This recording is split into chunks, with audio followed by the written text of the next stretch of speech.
আজকে আমরা দেখব সেকেন্ড ইউনিট টেস্ট 2025-এর জন্য সপ্তম শ্রেণী বাংলা প্রশ্ন, যেখানে পূর্ণমান 50, সময় রয়েছে 1 ঘন্টা 30 মিনিট। সঠিক উত্তর নির্বাচন করে পুনরায় লেখো 1 গুণ 12। জবাবটা জেনে নেব মেজদাকে খুঁচিয়ে। বুড়ো বটতলা পরস্পরকে ডাকে। তারপরে বলেছে এ ফিট এক নাগাড়ে 8 মাইল পথ উড়ে যেতে পারে। ওই পাহাড়টার নাম জানো? Mount Chamberlin. সঠিক বাংলা বানানটি লেখো। সারণী। তোমার মন্ত্রীগিরি চলবে না। দেখো, আষাঢ় মাসের নিকষ কালো অন্ধকারে বণিক চলিতে লাগিল। 1-এর 8-এর প্রশ্ন বলেছে, দেখবে তিনি সূর্যদেবকে অর্ঘ্যদান করে দিনের কর্ম আরম্ভ করলেন। ওপরের যে বাক্যে কোন শব্দের বানান অশুদ্ধ যদি থাকে তাকে শুদ্ধ করে লেখো। লিখবে। চলে যাব পরের পেজ।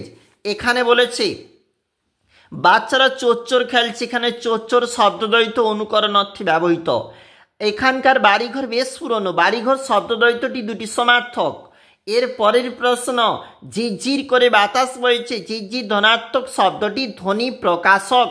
রসগোল্লা রস লেগে হাতটা চটচট করছে। চলে যাব 1 গুণ 12।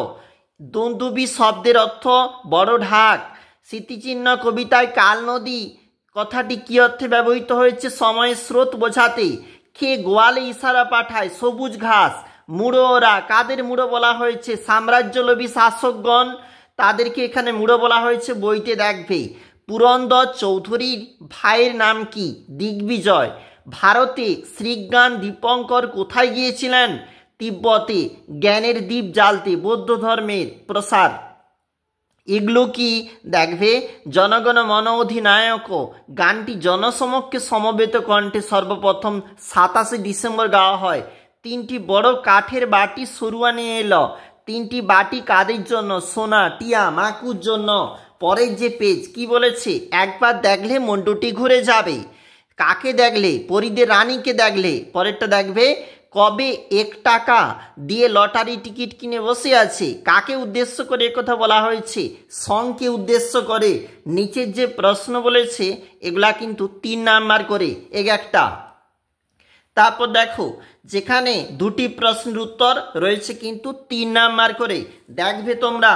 চলে যাব পরের যে পেজটা, এখানে যেখানে 3 নাম্বার করে 2টা প্রশ্নের উত্তর দিতে হবে।